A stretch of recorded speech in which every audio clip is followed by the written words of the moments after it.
en línea de la Iglesia Bíblica Gracia Soberana en el Día del Señor. Somos una comunidad de creyentes salvados por gracia y vivimos para la gloria de Dios, haciendo de sola Escritura nuestra regla de fe y conducta.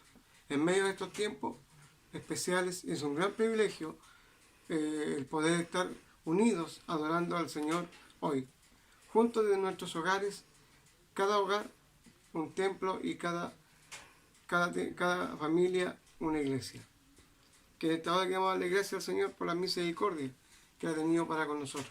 Quiero compartir junto a mi esposa una lectura bíblica para que así juntos podamos adorar al Señor. Leemos la palabra del Señor en esta mañana en Salmos capítulo 96, del versículo 1 hasta el versículo 6.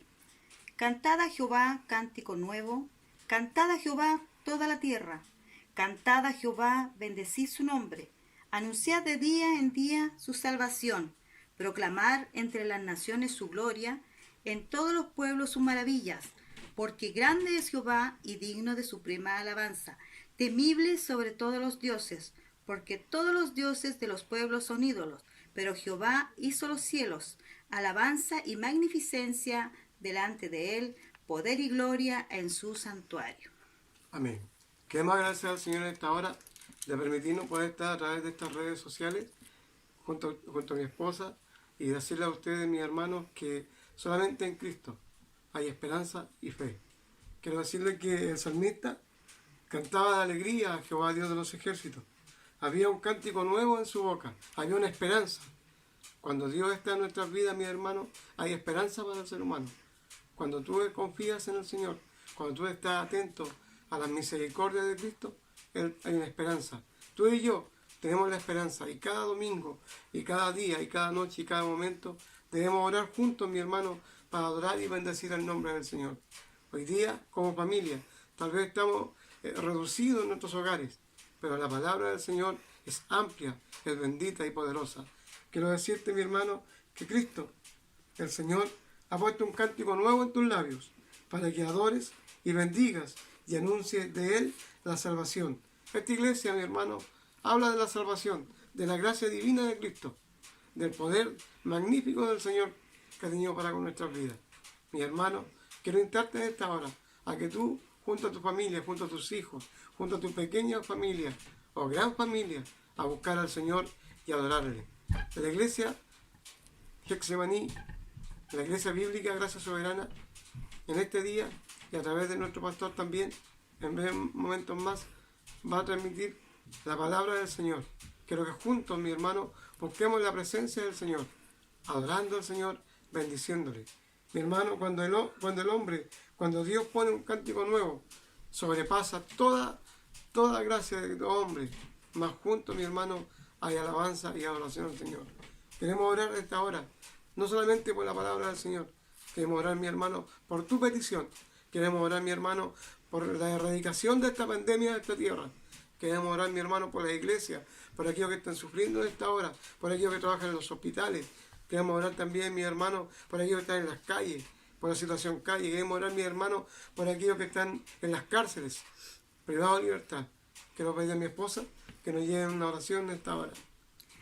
Soberano Dios, vamos ante su presencia en esta hora, mi Señor, Padre, para darle Señor, gracias, mi Dios eterno, por su palabra en esta hora, mi Dios, esperando, mi Cristo amado, sí, que cada uno de nosotros, mi Dios eterno, podamos disponer nuestros corazones, Señor, para adorarte, como decía tu palabra, bendito para es bendecir tu nombre, mi Dios, y bajo para tu ir, gracia, Dios mío, Señor. de lleno, Señor, a la adoración, Señor Bendito Jesucristo, es tu nombre, y a gracias, escuchar tu santa Señor. palabra, la cual nos renueva cada día, la cual nos da Señor esperanza y nos da ese deseo y esa fuerza Santo, de poder seguir adelante. en tu mano Gracias, estamos, Padre, te damos en esta hora, porque nos bendito, permite, Señor porque eres Jesús, bendito, estar Dios. cercanos a ti, mi Dios, y poder, Dios mío, Señor, sentir que tu palabra, Padre Señor, Santo, Señor. es nuestra fortaleza y quien nos guía cada día. Amén. Te damos gracias, Señor Jesús, por todo esto, en el nombre de Jesús. Amén. Amén y amén. Mi hermano, quiero decirle entonces que usted esté atento al mensaje que en este día el Señor nos va a dar. Muchas bendiciones.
Buenos días, querida iglesia.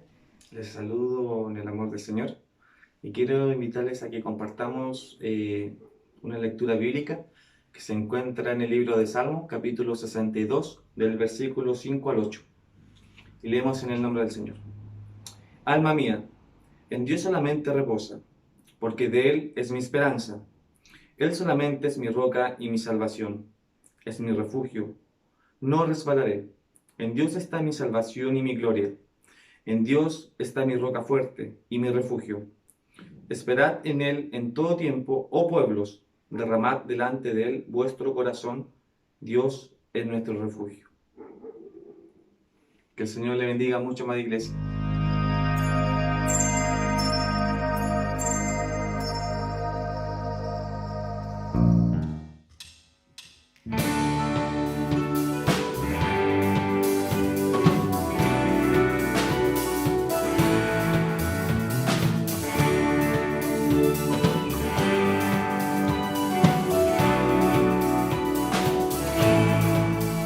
Las cadenas de la muerte me quitó, para mí ya no hay condenación, hay libertad,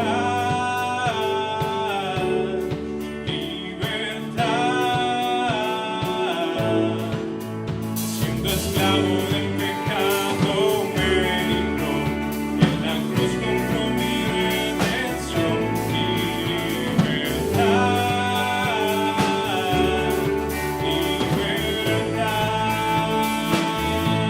Rompió mis cadenas, me dio vida nueva y al fondo del mar me echó mi maldad.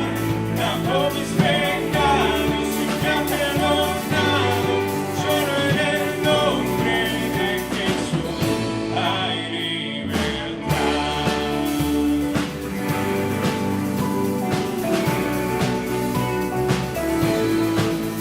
Yo proclamo al que en la cruz por mí murió y cambió mi duro corazón por libertad,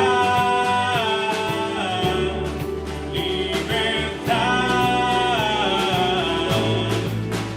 El poder de su evangelio me salvó y no me avergonzó del Señor.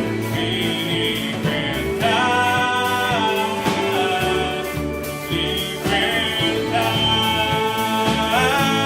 Rompió mis cadenas, me dio vida nueva y al fondo del mar me echó mi maldad. Lavó mis pecados y me ha perdonado. Solo en el nombre de Jesús hay libertad. Al que dijo hace libre, es libre en verdad. Al que dijo hace libre, es libre en verdad. Al que dijo hace libre, es libre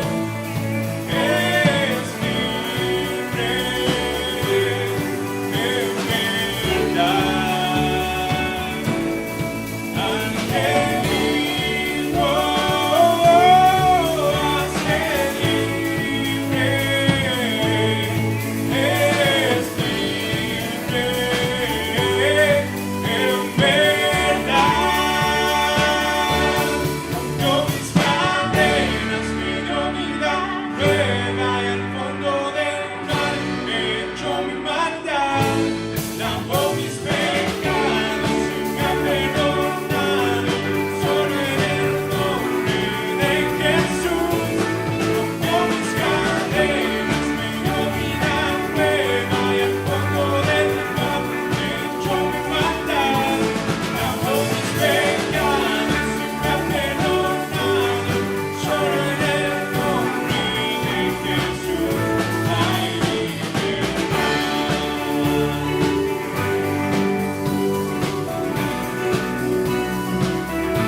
Hay libertad.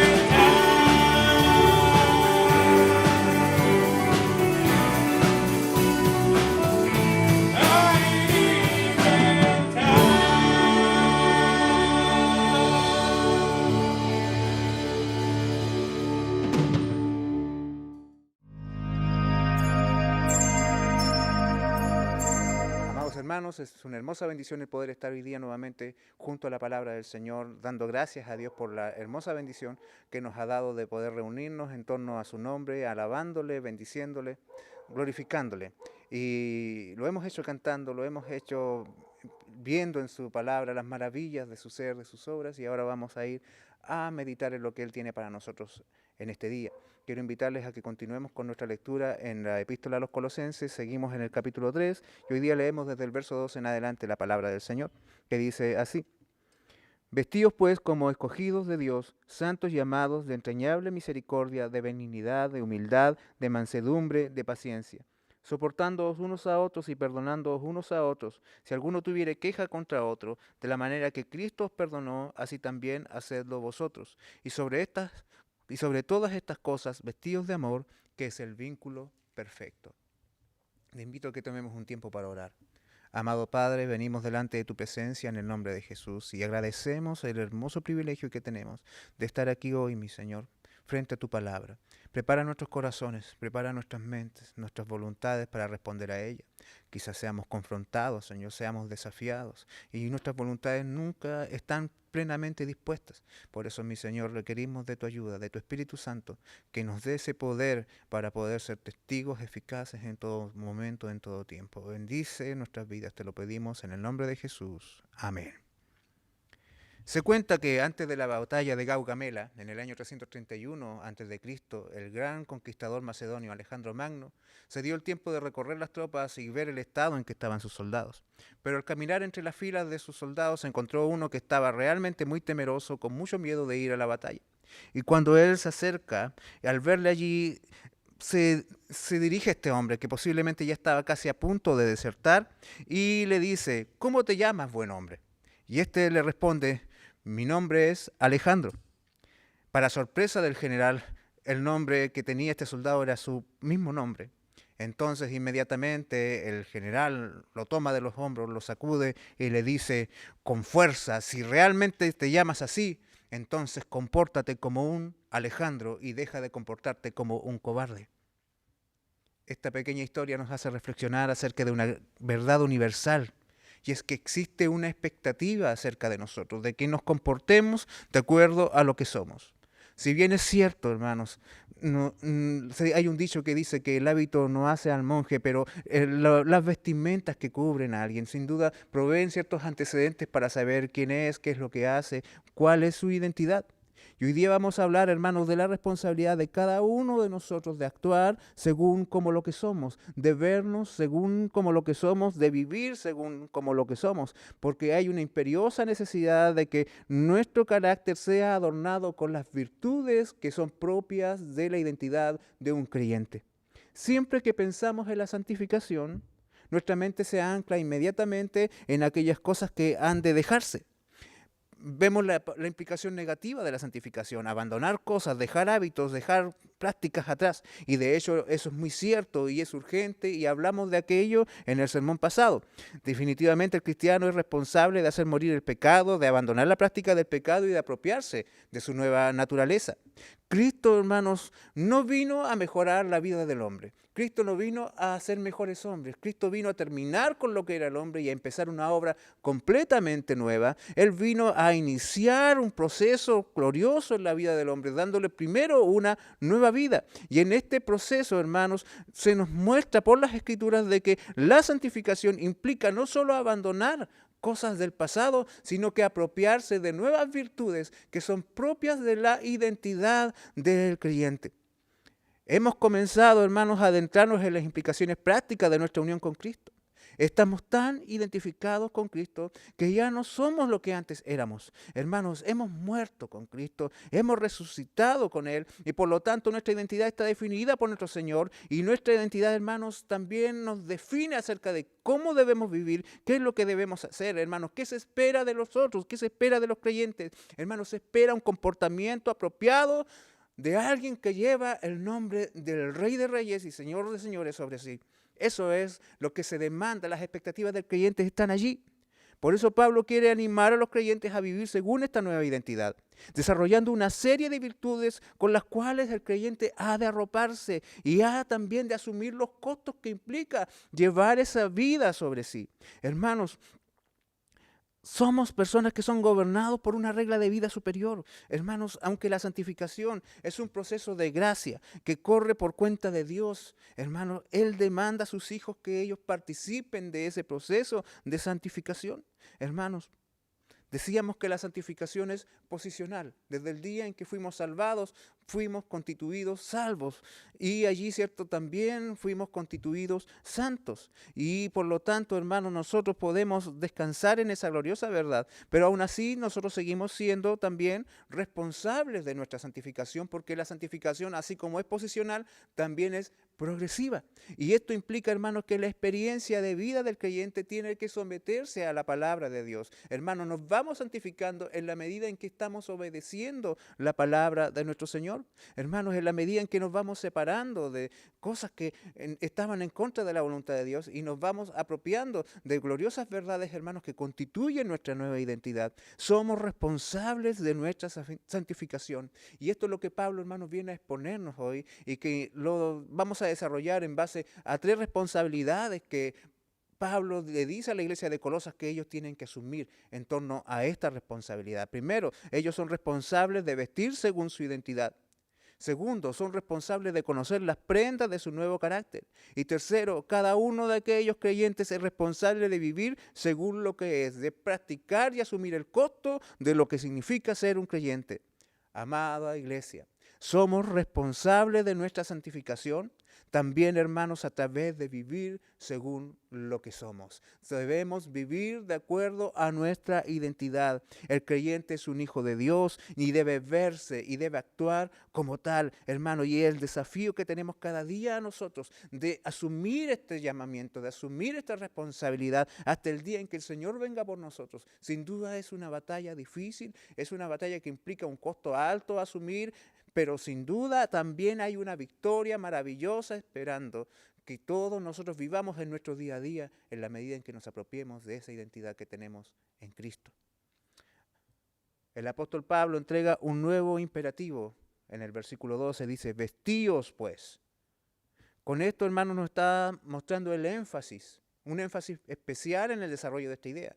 Él terminó la idea anterior diciéndonos una hermosa verdad. Cristo es el todo y en todos, y sin haber una palabra que vincule o que intente conectar con la idea, sino que presentándola de manera inmediata y con esto, hermanos, con esta fluidez mostrándonos la responsabilidad que existe, el énfasis que hay. Él nos dice inmediatamente de anunciar esa verdad de que Cristo es el todo en todos, nos dice que ahora nos debemos vestir. Vestíos pues, pues siempre va a implicar énfasis, va a implicar autoridad, un llamado, es un llamado de atención, es un llamado a la acción.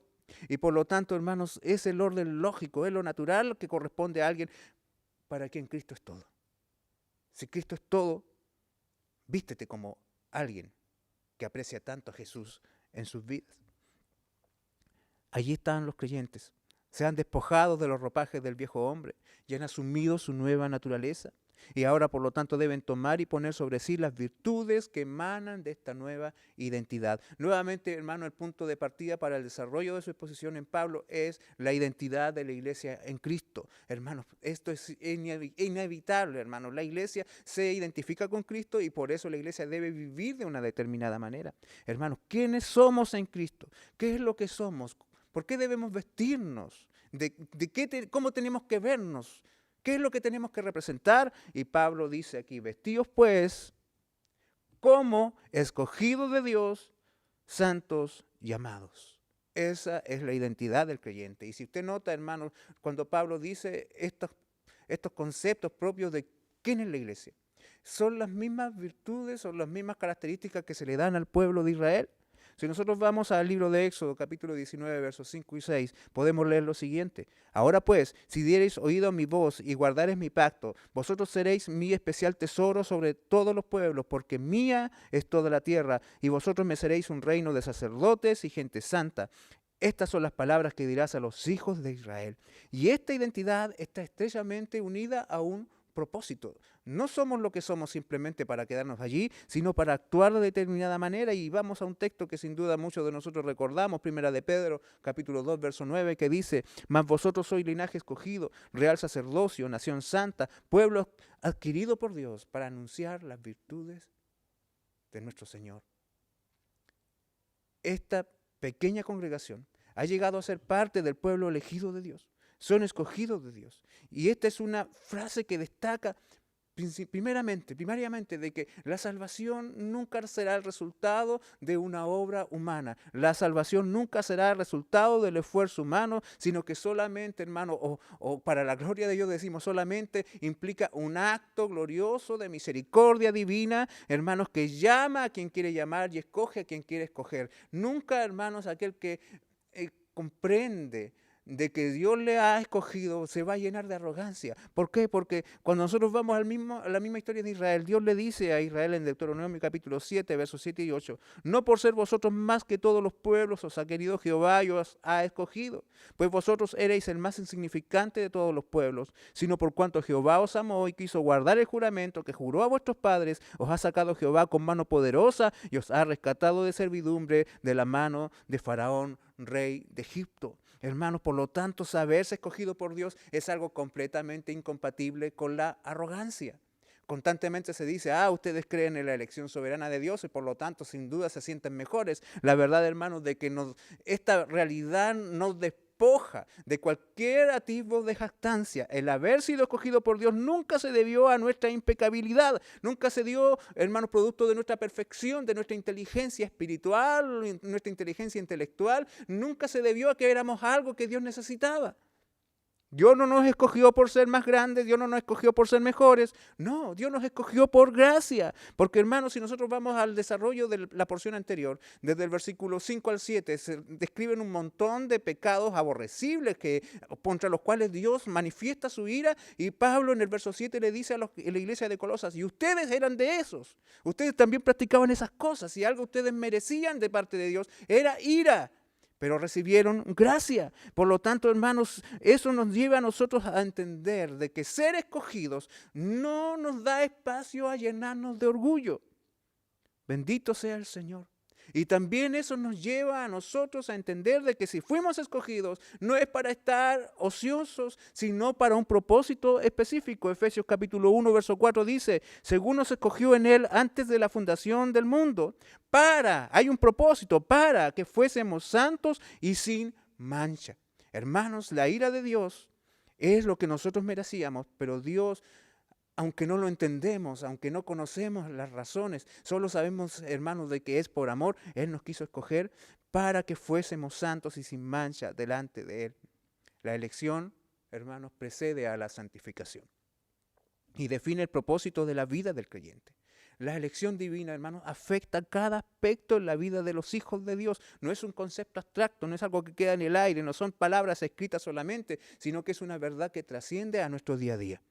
La elección divina, aunque está ya escondida en el decreto de Dios en la eternidad pasada, en un momento en que todavía no se creaba nada, de allí Dios escogió a su pueblo, hermano, afecta este día, afecta esta realidad, afecta esta vida, afecta lo que somos hoy. Hermanos, de haber sido escogido por Dios, hermanos, tiene tan implicancias prácticas en la vida del creyente que nosotros no debemos abandonar aquello.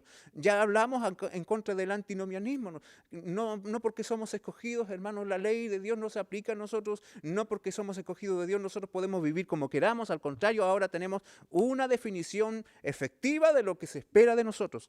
Ser santos, hermanos. El Señor nos bendiga. El Señor nos dé fortaleza, porque sin duda, hermanos, hay un propósito que cumplir todavía en nosotros.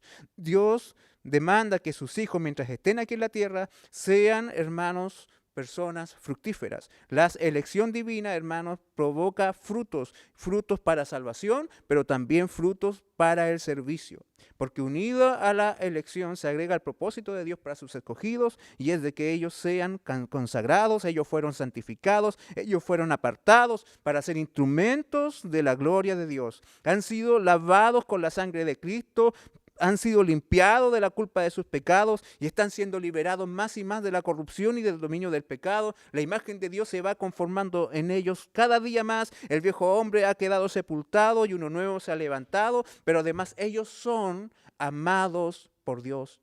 Y qué más alto e inalcanzable privilegio de ser objeto del amor de Dios, del afecto de Dios, del cariño de Dios. Hermanos, saber de que Dios tiene cuidado de nosotros, saber de que Dios tiene, hermanos, su mirada puesta en nosotros, de que somos objeto de su afecto. Qué gloriosa verdad es esta, hermanos. Él provee con solicitud su guía, su protección, su cuidado, hermanos, de una forma pura, santa, de forma incondicional. Pablo dice, escuchen, querida iglesia en Colosas, ustedes son amados por Dios. Esta verdad debiese consolarnos cada día de nuestra existencia, hermanos, porque el amor de Dios por nosotros no se mide en base a las circunstancias que nos rodean. No somos más amados por Dios porque sufrimos menos, al contrario, hermanos, somos amados por Dios porque Dios puso a Cristo, su Hijo, en la cruz, y esa es la evidencia máxima de cuánto Él nos ha amado. Y sabernos amados por Dios debería consolarnos todos los días. Querido hermano, esta identidad define al creyente, por lo tanto el carácter del cristiano debiese reflejar esta realidad. Hermanos, esto es lo que somos escogidos por Dios, somos santos y somos amados, y así debiésemos vernos. Hermanos, nuestras acciones debieran reflejar esta realidad, que es una realidad celestial, pero debiesen reflejarla aquí en la tierra. Estamos sentados en lugares celestiales juntamente con Cristo, pero estamos viviendo en una tierra, en medio de un mundo, en medio de un sistema que demanda que nosotros, hermanos, reflejemos esa realidad en esta otra realidad, aquí a este otro lado de la eternidad. Bendito sea el Señor. Me gusta mucho esa frase. Por lo tanto, hermanos, estamos sentados junto con Cristo, viviendo vidas de hombres comunes y corrientes a la vista de todos. Pero debemos andar en esta novedad de vida y debemos andar en buenas obras, porque, hermanos, si es nuestra responsabilidad vernos como lo que somos, nosotros también somos llamados a tomar las vestiduras, a tomar las ropas que componen el carácter nuevo de un creyente. Y eso nos lleva a nuestro segundo punto. Somos responsables, dijimos primero, de asumir nuestra identidad, de vivir según nuestra identidad. Hermanos, somos responsables de vestir según nuestra identidad, pero también ahora, hermanos, somos responsables de conocer qué es lo que hemos de usar para vernos así. El creyente es responsable de conocer las prendas que componen su nueva vestidura. Vestidos pues, dice Pablo, vestidos con los ropajes de la nueva vida. Es importante conocer, por lo tanto, cuáles son las prendas que componen este nuevo traje que hemos de usar. Y Pablo, hermanos, si tomamos la misma orden del vestidos pues, podemos continuar dándole sentido a esto, leyendo el verso 12 de la siguiente manera: vestidos pues de entrañable misericordia, de benignidad, de humildad, de mansedumbre y de paciencia. La primera prenda que menciona Pablo es entrañable misericordia. Notemos la expresión aquí especial que quizás se destaca, que es entrañable. Pablo usa palabras propias de sus tiempos. Los griegos creían de que las emociones más intensas del hombre surgían de sus vísceras, surgían de sus órganos internos más profundos. De allí emanaban todas las pasiones, todos los sentimientos más marcados. Y Pablo toma esa misma idea dándonos a entender algo. Hermanos, la verdadera misericordia surge de una transformación interior. La conducta del creyente nunca será el resultado solamente de prácticas externas, sino que es el resultado de un proceso interno en la vida del creyente. El Señor nos cambia el corazón para que luego nuestras acciones sean buenas. El Señor hace bueno el corazón para que luego nuestras obras sean buenas. Bendito sea el Señor. Por lo tanto, hermanos, nosotros debemos identificar aquellas cosas que son propias de la vida de un cristiano. El creyente se ve por lo que es. El creyente se ve como creyente porque es un creyente. Entonces, hermano, nos dice que debemos tener con esta expresión una compasión que se origina en el fondo de nuestro ser.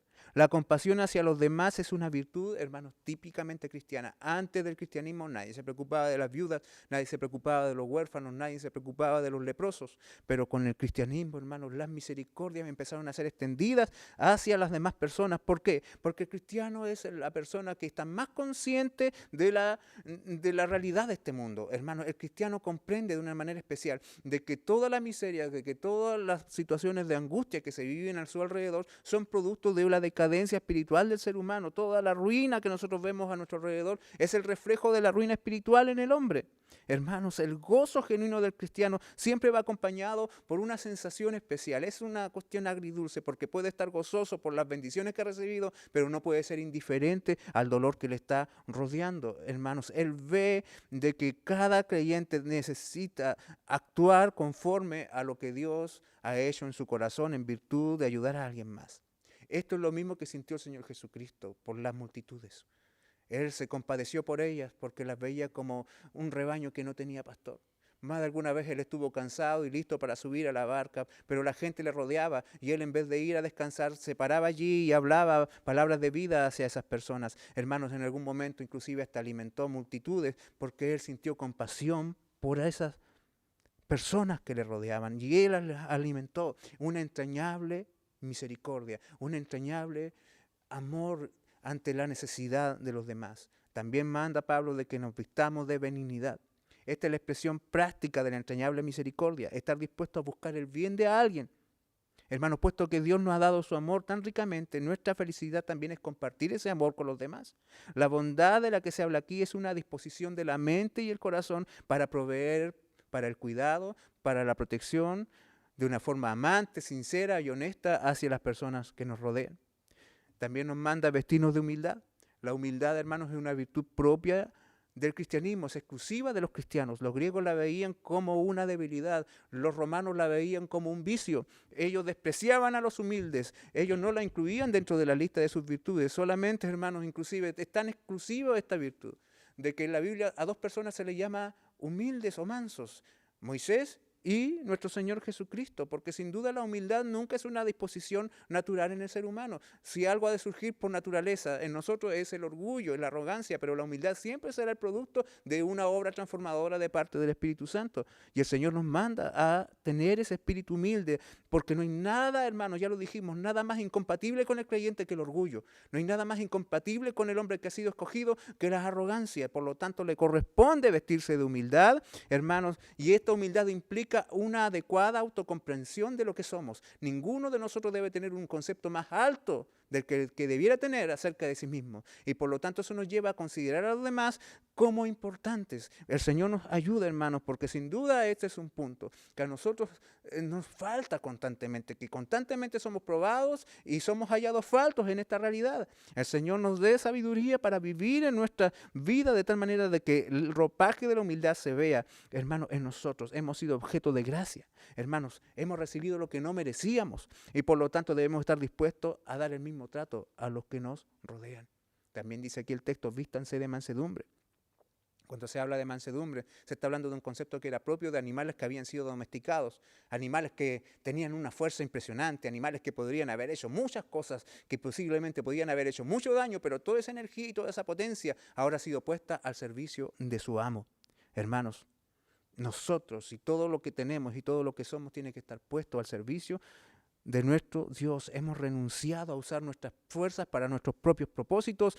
Tenemos que renunciar a usar nuestros derechos, a reclamar nuestros derechos todo el tiempo y a poner a los pies de Cristo nuestra vida, inclusive estar dispuestos a sufrir y a no dar retribución por causa de Cristo a aquellos que nos hagan daño, con tal de que su nombre sea glorificado. También se nos dice de que debemos vestirnos de paciencia. La paciencia es la capacidad de esperar, es la capacidad de tolerar, es la capacidad de no explotar en ira cuando nos sentimos, hermanos, que nos han pasado a llevar y que nuestros derechos han sido atropellados. Es la vestimenta que nos recuerda de que para el creyente la venganza no es una alternativa, sino que la venganza le pertenece al Señor. Hermanos, si hemos puesto atención en cada una de estas virtudes, sin dudas, yo creo que usted ha llegado a esta conclusión. Este carácter es algo sobrenatural. Encontrar una persona que reúna todas estas características es imposible hallarlas. Basta que usted vea a alguien colarse en la fila del banco, basta que usted lo vea quizás a alguien que le toma el lugar en el semáforo, no sé, alguien que se cruce su vehículo y va a ver de que es imposible encontrar a alguien que reúna todas estas características. Yo mismo lo he visto en mí, usted mismo lo ha visto en usted más de alguna vez, de que no somos. Alguna parte de estas prendas nos falta en nosotros. ¿Quién reúne todas estas características? Solo alguien superior, Cristo nuestro Señor. En Él se manifestó cada una de estas virtudes en su relación con los demás, hermanos. Y por lo tanto, si nosotros estamos viendo aquí este ejemplo de vestimentas, ¿en quién están todos estos vestidos? Estos vestidos están en el Señor Jesucristo. Y por lo tanto, se nos manda a nosotros a tomar el ejemplo de nuestro Salvador cada día de nuestras vidas para vivir nuestras vidas de acuerdo a su voluntad. Es la responsabilidad del creyente, hermanos, ir mirando a Cristo todo el tiempo, mirarlo a Él, hermanos, para poder ser como Él, para tomar ejemplo de Él, para actuar como Él, para hablar como Él, para perdonar como Él. Hermano, esa es nuestra responsabilidad, porque si al final algo ha de verse en nosotros, ha de ser Cristo y nada más. Bendito sea el Señor. Ya tenemos frente a nosotros la definición de nuestra identidad. Ya conocemos las virtudes con las cuales debemos arroparnos. Ahora vamos a nuestro tercer punto. El creyente es responsable de vivir según lo que es. Si en un incendio, ¿cierto?, una casa en llamas y viésemos a una persona allí vestida con las indumentarias propias de un bombero, ¿qué esperaríamos que hiciera esa persona? Que corriera las llamas, que tomara, ¿cierto?, el hacha, la manguera, la escalera y fuera a apagar el fuego, ¿cierto? Pero ¿qué pasaría si de repente, en vez de hacerlo aquello, deja todo botado y corre a esconderse? Diríamos, bueno, estaba vestido de bombero, pero no era bombero. Estaba disfrazado solamente, pero no era aquello que parecía que era. Porque el bombero ha de verse como tal frente a un incendio. Si nosotros tenemos a un creyente, ¿qué esperaríamos que hiciera ese creyente frente a una crisis? Que actuara según lo que le define, que actuara según cómo está vestido. El creyente, hermano, es probado en estas cosas, no cuando las cosas van bien, no cuando todo está en paz a su alrededor, sino que es probado en medio de las crisis, en medio de las pruebas somos probados, hermano, y queda en evidencia cuán comprometidos estamos con nuestra identidad, cuán comprometidos estamos con nuestras ropas del nuevo hombre que se supone que debiésemos llevar sobre nosotros. El Señor nos dé sabiduría, porque sin duda estamos llegando ya al punto más difícil de todo lo que hemos visto hasta aquí. El Señor nos dé sabiduría, lo vuelvo a decir.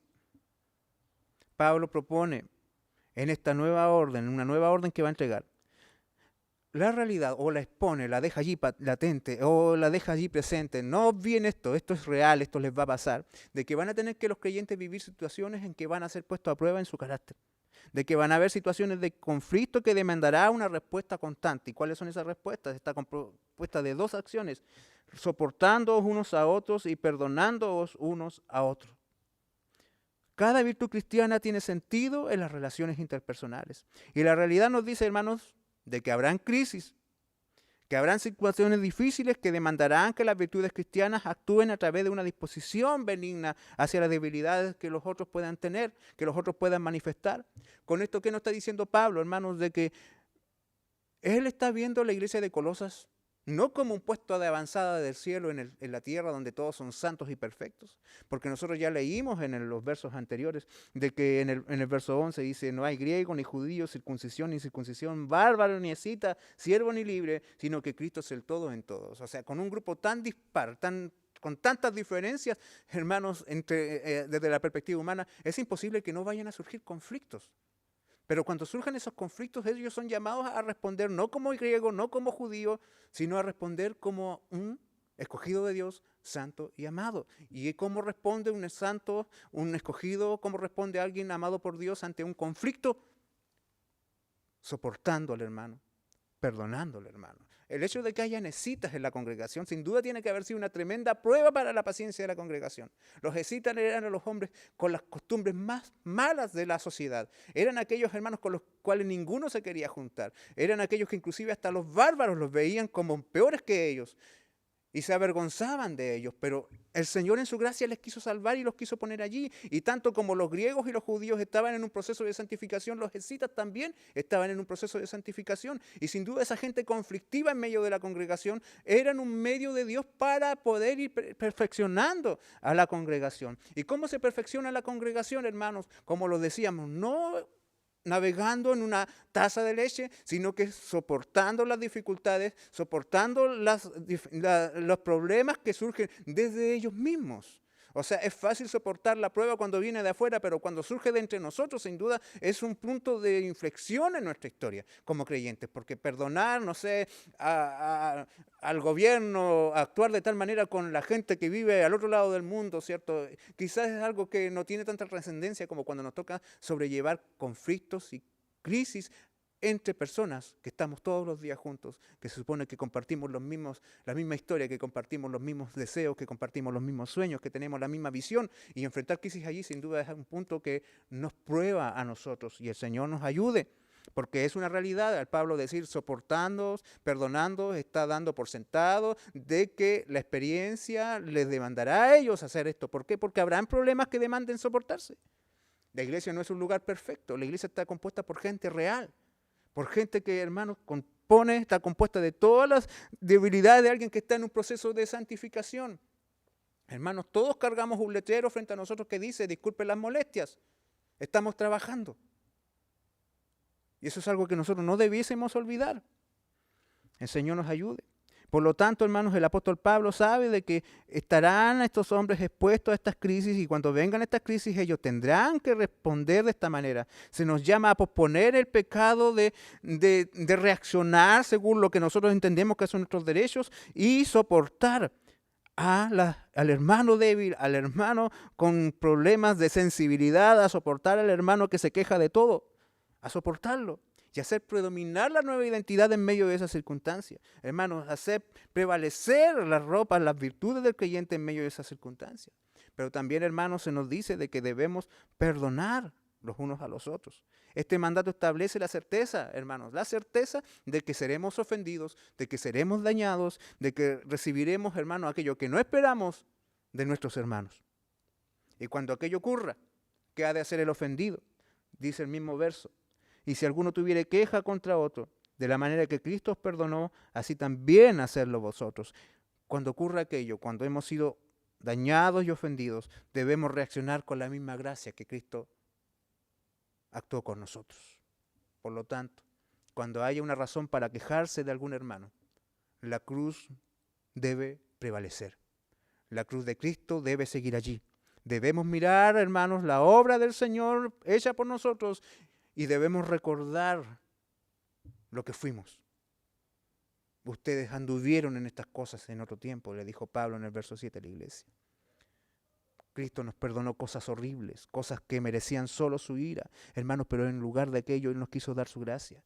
Por lo tanto, perdonar como Cristo es perdonar sin reserva, es perdonar renunciando a todo derecho de venganza, a todo derecho de resentimiento. Hermano, una señal de que un creyente ha crecido es cuando está dispuesto a perdonarse, a perdonar a los demás y hacerse cargo del dolor de la ofensa, porque perdón no significa olvidar. Hermano, el recuerdo siempre estará allí, pero cuando venga ese recuerdo, en vez de tomarlo para reavivar la ira del corazón, hermano, uno actúe con la gracia de Dios, porque sin duda el Señor no borró su memoria de lo que nosotros fuimos. Pero aún así, Él aparta de nosotros nuestras rebeliones. Perdonar significa asumir el costo de algo que dañó a otro. Significa dejarlo libre de la culpa, dejarlo libre de la ofensa. Bendito sea nuestro Salvador. En estas circunstancias es cuando más valiosa se hace la vestidura del creyente. Solo cuando se ha conocido a Cristo y se ha confiado totalmente en Él es posible responder de esta manera. Y esto es importante para que el creyente viva plenitud de vida. Porque sin duda la falta de perdón también es falta de gozo y es falta de libertad. Para que seamos plenos, no podemos, hermanos, ser personas atadas por el orgullo y mantener el rencor en nuestros corazones. Dios nos dé sabiduría. Sin duda, cada virtud enumerada, cada prenda de las nuevas vestiduras tiene algo que las mantiene unidas entre sí. Y eso es lo que Pablo dice en el verso 14. Y sobre todas estas cosas, vestidos de amor, que es el vínculo perfecto. Cada parte de este vestido está unido el uno al otro y está firme sujetado el uno al otro, porque hay algo una virtud superior que la mantiene unida, y este es el amor. El amor es el hilo que ha cosido las piezas de este traje. El vínculo, el hilo, la costura. es lo que cubre todo, y sin ello, hermanos, todas estas vestiduras serían mera hipocresía. El Señor nos dé sabiduría, hermanos, porque como el hilo que sujeta las piezas de un traje, el amor es que lo cubre todo y hace que estas virtudes tengan el valor que realmente tengan. Y el amor, hermanos, el cual es el vínculo perfecto, es la virtud superior que hace posible soportar, que hace posible perdonar, que hace posible, hermanos, mantener la unidad, que mantiene el corazón libre de cadenas. Hermanos, es el amor por los demás, que mientras más amamos, menos encadenados estamos. Y el amor, hermanos, es la virtud propia del cristianismo. La palabra que Pablo usa para amor, la raíz de esta palabra, ágape, es una palabra de la cual no se tenía antecedente en la literatura griega antes de los escritos cristianos. Y por lo tanto se le conoce como la virtud cristiana. Hermanos, y es maravilloso esto, que el cristiano sea conocido por el amor. Y de hecho, Cristo mismo lo dijo, la mejor credencial del creyente es que se aman los unos a los otros. El amor cristiano es algo que va más allá de las emociones, es algo que va más allá del sentimentalismo. Hermano, el amor cristiano es un amor práctico, es un amor tangible, es un amor real. El amor cristiano siempre está asociado al sacrificio, a la acción. Cuando Dios muestra su amor por nosotros, lo hace entregando a su Hijo. Cuando Cristo muestra su amor por nosotros, lo hace entregando su vida. Y cuando el cristiano muestra el amor por su hermano, lo hace renunciando a sus derechos y entregando perdón y entregando paz. Inclusive a aquel que le ha ofendido. Hermanos, es fácil decir yo amo a la iglesia, pero la iglesia que está en China. Es fácil decir yo amo a los hermanos perseguidos y está bien amarlos y orar por ellos. Y sin duda es un deber como creyentes hacerlos, pero hermano, ¿de qué te sirve amarlos a ellos si estás enemistado con tus hermanos que tienes aquí? El cristianismo nos dice, debemos amar a personas reales, no a personas ideales. Muchos aman a la iglesia que está solo en su mente, pero no aman a la iglesia que está frente a ellos. Es que tienen tantas cosas, que le falta tanto, hermano. Bueno, todo lo que le falta a ellos también seguro te falta a ti. Sin duda me falta a mí. Muchas de las cosas que critico en los demás es porque me molestan tanto, porque son el reflejo de lo que soy yo. Es el reflejo de lo que yo no hago, es el reflejo de lo que yo no tengo. Dios nos dé sabiduría para caminar como un verdadero creyente, amados hermanos. El amor cristiano se hace evidente cuando se renuncia a sus derechos por la causa de la gracia de Dios, por causa del amor que hemos recibido de Dios. Hermanos, si nos amamos unos a otros, Dios está en nosotros y su amor se está perfeccionando en nosotros. En esto conocemos el amor, que Dios, cierto, dio su vida, que Cristo dio su vida por nosotros y que nosotros estamos dispuestos a entregarla también por nuestros hermanos. Dice 1 de Juan capítulo 3, verso 16. Y esto, hermanos, ¿dónde se consigue? ¿Dónde se practica? Se desarrolla sin duda mejor en el contexto de la iglesia local. Lo decíamos, es fácil amar a una iglesia ideal, una iglesia abstracta, una iglesia que no existe y que no va a existir en ningún lado del mundo. Ni la primera iglesia, hermanos, fue una iglesia ideal. Que usted recorre la historia de los inicios de la iglesia. Ya en el libro de Hechos, capítulo 6, encuentra de que habían crisis al interior de la iglesia. Había gente quejándose y había gente que estaba haciendo, hermanos, parcial en el trabajo al interior de la iglesia. Que lo estaba haciendo favoreciendo a algunos y desfavoreciendo a otros. También nos encontramos de que había gente mentirosa al interior de la iglesia, que querían aparentar cosas que no eran y hacían buenas obras, pero escondiendo la verdad del corazón de que eran simplemente gente que quería aparentar algo que no era. Hermanos, el Señor nos ayude en estos tiempos. Yo agradezco por cada acción de misericordia hacia los demás y por estar atentos a las necesidades de los demás, pero cuidémonos de ir a ayudar a alguien buscando la autopromoción. Eso es pecado. La iglesia de Corinto es una iglesia que había desperfilado tanto los principios del cristianismo, que había incurrido en pecados tan horribles. La iglesia de Gálatas en un par de años ya había abandonado la fe y se había vuelto a las herejías. Y seguimos viendo, esta misma iglesia en Colosas está allí peligrando, está tambaleando. Lleva casi, hermanos, 25 años de ministerio Pablo. La iglesia lleva ya más de casi 30 años, casi 50 años de historia y está en menos de 50 años, hermanos, no actuando como lo que se esperaría. No existe la iglesia perfecta, no existe la iglesia ideal, existe la iglesia real y a esa Dios nos manda amar. El Señor nos ayude. El cristiano ha crecido cuando en vez de llenarse de resentimiento y hacer venganza, opta por amar y dar gracia. La vida del creyente es una vida celestial en la tierra, es un reflejo de los decretos eternos de Dios en este mundo ordinario. Dios es quien a través de su Espíritu Santo nos capacita para trabajar en el estar dispuestos a apropiarnos de las virtudes que se han entregado al creyente. Por lo tanto, hermanos, comportarnos como tal es nuestro único camino. Somos una nueva creación, pero seamos honestos. Nos miramos al espejo y no somos lo que debiésemos ser. Nos falta tanto todavía. Y cuando pensamos en todo lo que nos falta, hermanos, como creyentes, sin duda el corazón nos duele. Y ahora, hermanos, estamos frente a ese dolor de sabernos de que no somos todo lo que somos. Y me gustaría preguntarte a ti, como me hago esa misma pregunta a mí, hermanos, ¿deseamos ser más como Cristo? ¿Deseamos, hermanos, estar libres de odios? ¿Nos gustaría tener sentimientos puros? Hermano, ¿anhelas el poder un día levantar las manos santas en el santuario sin cadenas que te aten? Hermano, ¿te gustaría saberte libre de tener circunstancias que te limiten en tu relación con el Señor? Desde el principio Pablo dijo que fuimos escogidos. Y esto es algo, hermanos, que nos debiese llenar de esperanza. ¿Qué significa esto? De que todo lo que el creyente es y debe llegar a ser parte en Dios. Parte de Dios. Comienza allí, comienza con gracia. Y si comienza con gracia, continúa con gracia y gloria a Dios, termina con gracia. Gracias sean dadas a Dios que sea así, de que depende de Él.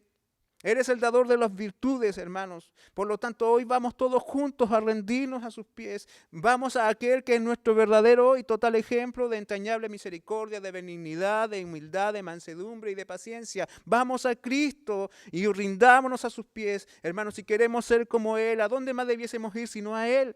Y aún así, hermanos, en medio de nuestra debilidad, Dios obrará en nuestro corazón cuando nos humillemos delante de Él. Porque solo cuando se depende completamente del Espíritu Santo, solo cuando se depende completamente del poder de Dios, hermano, estamos donde Dios quiere que estemos. Hermano, si hoy te sientes humillado, si hoy te sientes limitado, si te sientes que no eres lo que eres, Dios nos manda a humillarnos, y en la humillación está el inicio de una vida plena, de una vida libre, de una vida llena de gozo, de una vida, hermanos, sin ataduras. Ahí en el arrepentimiento está nuestro punto de partida. Sin duda es difícil vivir como un escogido, santo y amado, hermano, pero el Señor nos da de su poder para vivir de esa manera. Es difícil amar y perdonar a personas que quizás nunca piden perdón después de que han dañado. Sin duda es difícil, pero hermano, eres un creyente escogido, eres un creyente santo y eres alguien a quien Dios ama. Lleva sobre ti, llevo sobre mí el nombre de un rey glorioso. Y por lo tanto, ¿qué me corresponde hacer sino humillarme y comportarme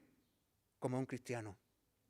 El Señor nos toma de los hombros esta mañana y nos sacude y nos dice: llevas mi nombre, compórtate como tal. El Señor nos ayuda, hermanos. Nos rendimos a sus pies. Sin duda estamos desprovistos de todo argumento. Estamos desprovistos de todo argumento a nuestro favor. ¿Qué más pudiésemos decir sino en oración? Señor, venimos a ti hoy, completamente quebrantados, expuestos. Perdónanos, Señor, y ayúdanos a ser como tú. Ayúdanos, mi Señor, a despojarnos de aquellas cosas que eran propias de nuestra antigua naturaleza y a vestirnos con las virtudes, Señor, que nos identifican contigo. Mi Dios, danos de tu poder, no para hacer milagros ni cosas sobrenaturales.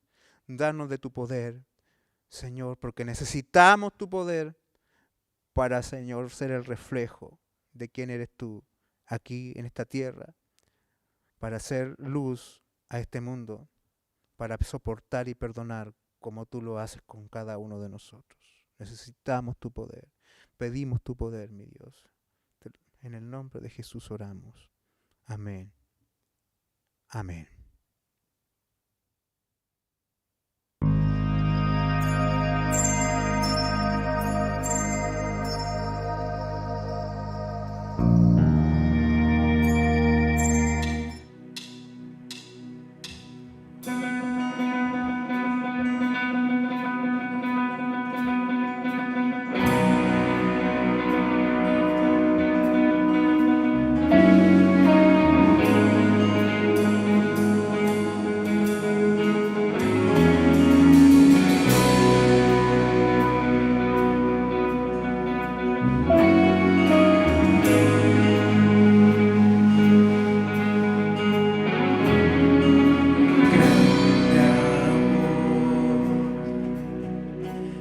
existe nada bajo el sol que se compare a ti, Señor.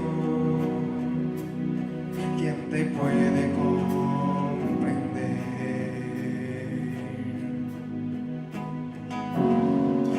Amor que bajó desde el cielo, mi alma Él vino a salvar.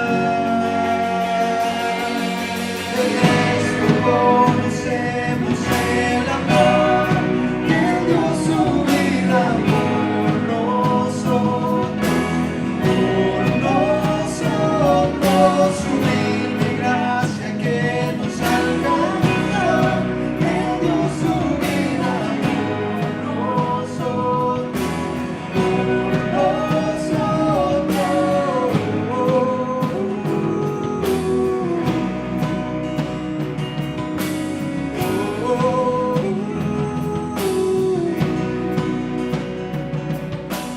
El amor no deja ir mi corazón y mis pecados olvido. ¿Quién me puede separar?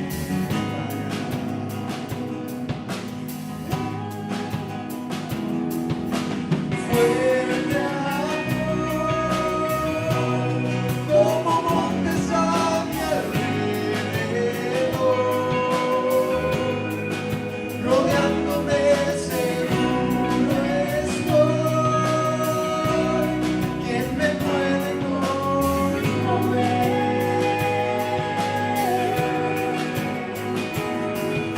Mi nombre cargó hasta el madero, hasta el final.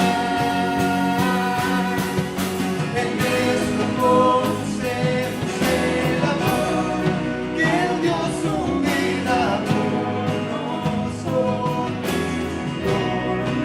nosotros, su divina gracia que nos alcanzó. Él dio su vida por nosotros,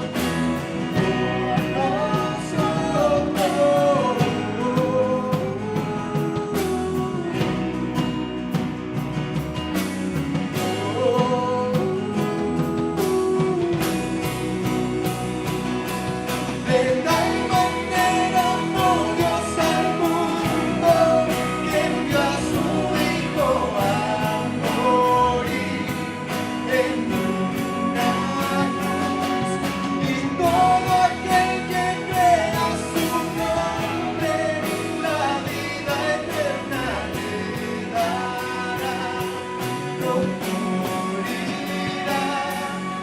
En esto conocemos el amor que Él dio su vida por nosotros, su divina gracia que nos alcanzó. Él dio su vida por nosotros, en esto conocemos el amor que Él dio su vida por nosotros, su divina gracia que nos alcanzó. Él dio su vida por nosotros,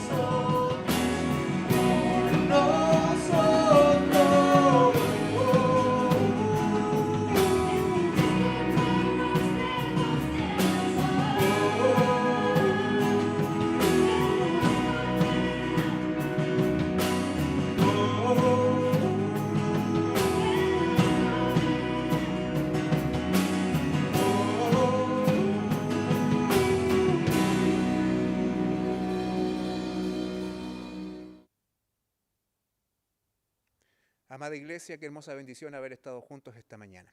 Confío en Dios de que el Señor va a seguir trabajando en nuestros corazones y que su palabra obre en nosotros todo aquello que se ha propuesto de nuestro Dios hacer con nuestras vidas. Te invito a que mantengamos nuestros corazones dispuestos, a que mantengamos nuestras vidas dispuestas a continuar en el camino del Señor, a vivir según lo que somos. Quiero también animarte, hermano, a seguir orando, a pedir al Señor, a orar a Dios por la vida de cada uno de nosotros, para que en estos tiempos que se nos vienen podamos ir siendo moldeados y haciendo aquellas cosas que necesitamos hacer para que Dios sea exaltado. Damos gracias al Señor por los ministerios que están trabajando, que están atendiendo a sus hermanos en cada aspecto que se les ha encomendado. Sin duda este tiempo no ha sido un tiempo de descanso, sino que igual han tenido que reinventarse y atender cada necesidad, y lo han hecho para la gloria de Dios con mucha bendición. También tenemos que orar por las necesidades de nuestros hermanos. Hay situaciones muy difíciles que están ocurriendo en medio de familias de nuestra congregación. Esta semana es una semana definitiva y decisiva para muchos de ellos. Llevemos en oración a nuestros hermanos. Allí, a través de las diferentes redes, vamos a estar comunicando las peticiones que es importante que presentemos al Señor. Y confiemos, nuestro Dios tiene el control, descansamos en Él, esperamos en Él. Vivamos según esta identidad que el Señor nos ha dado. Que la gracia y paz de Dios sea con cada uno de ustedes, que nuestro Señor le bendiga.